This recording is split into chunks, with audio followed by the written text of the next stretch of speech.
নমস্কার বন্ধুরা, মায়ের হেসেলে সবাইকে স্বাগত।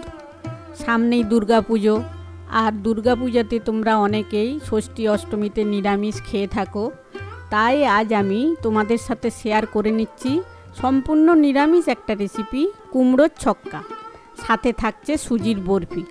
চলো তাহলে দেরি না করে শুরু করা যাক। প্রথমে দুটো আলু নিয়েছি, আলুর খোসা ছাড়িয়ে আমি কেটে নিচ্ছি। একটু বড় সাইজের করে কাটবো।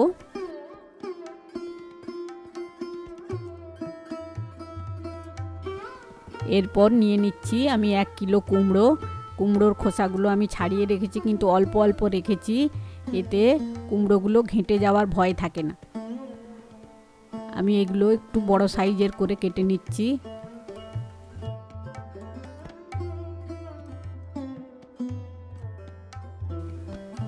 এইভাবে বড় বড় করে আমি বাকি কুমড়োগুলোকেও কেটে নেব।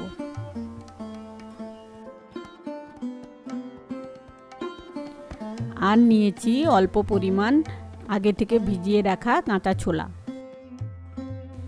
রান্না শুরুর আগে আমরা একটা মশলা বানিয়ে নেব।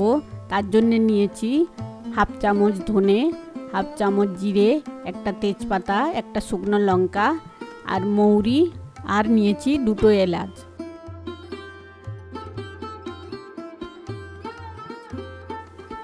এগুলোকে ভালো করে একটু রোস্ট করে নেব, দিয়ে ঠান্ডা করে গুঁড়ো করে নেব।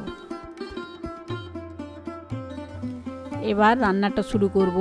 তার জন্য একটা কড়াই বসিয়ে দিয়েছি আর দিয়ে দিচ্ছি সর্ষের তেল।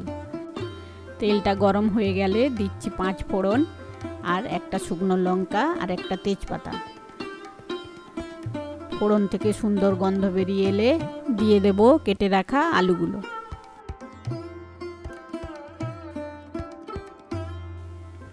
এখানে সামান্য পরিমাণ একটু নুন দিচ্ছি, দিয়ে আলুগুলোকে আমি ভাজবো 2-3 মিনিট ধরে মিডিয়াম আঁচে। আলুগুলোর গায়ে একটু বাদামি রং ধরে এলে আমি দিয়ে দিচ্ছি 1 চামচ আদা বাটা, স্বাদ মতো হলুদ আর একটু কাশ্মীরি লঙ্কার গুঁড়ো আর জিরে গুঁড়ো, আর দিচ্ছি একটু নারকেল কোড়া। তবে এটা অপশনাল, তোমরা চাইলে দিতে পারো বা নাও দিতে পারো।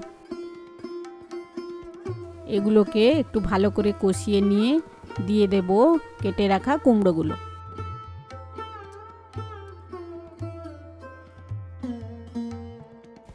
কুমড়োগুলোকেও খুব ভালোভাবে মশলার সঙ্গে মিশিয়ে নেওয়ার পর দিয়ে দিচ্ছি ভিজিয়ে রাখা ছোলা আর দেব স্বাদ মতো লবণ। মিডিয়াম আঁচে কুমড়োগুলোকে 2-3 মিনিট ধরে কষিয়ে নেব, যাতে কুমড়োর কাঁচা গন্ধটা চলে যায়। তারপর আমি ঢাকা দিয়ে রান্নাটা করব।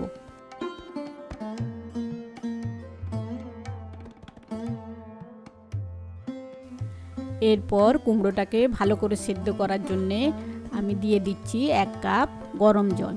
তবে এখানে বলে রাখি, ঠান্ডা জলের বদলে গরম জল দিলে তরকারির টেস্ট খুব ভালো হয়। এরপর ঢাকা দিয়ে আলু আর কুমড়োটাকে সেদ্ধ হতে দেবো।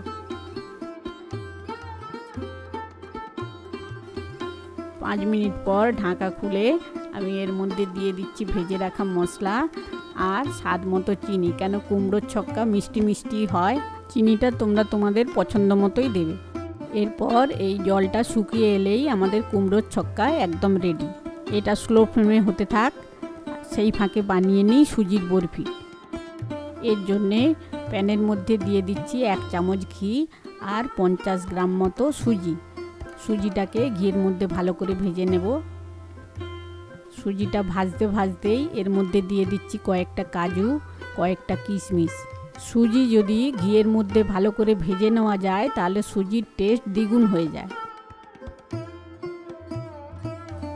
এবার এর মধ্যে দিয়ে দিচ্ছি 2টো ফাটিয়ে রাখা এলাচ। সুজিতে হালকা একটু লালচে রং ধরে এলে দিয়ে দিচ্ছি এর মধ্যে 1 চামচ নারকেল কোড়া।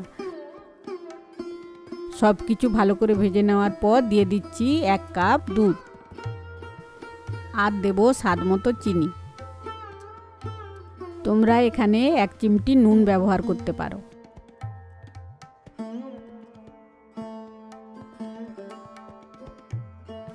সুজিটা দুধের মধ্যে সেদ্ধ হয়ে এলে এইভাবে যখন শুকনো হয়ে প্যান থেকে ছেড়ে আসবে তখন একটা প্লেটের মধ্যে তুলে নেব।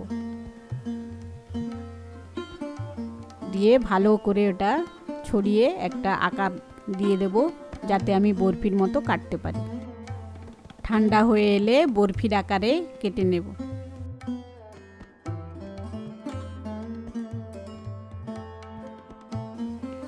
এর সাথে পরিবেশনের জন্য আমি কয়েকটা লুচি ভেজে নেব। স্বাস্থ্যের কারণে আমাদের বাড়িতে সবসময় আটার লুচি হয়ে থাকে। তোমরা যদি কখনো ট্রাই না করে থাকো তাহলে একবার করে খাওয়ার অনুরোধ রইল।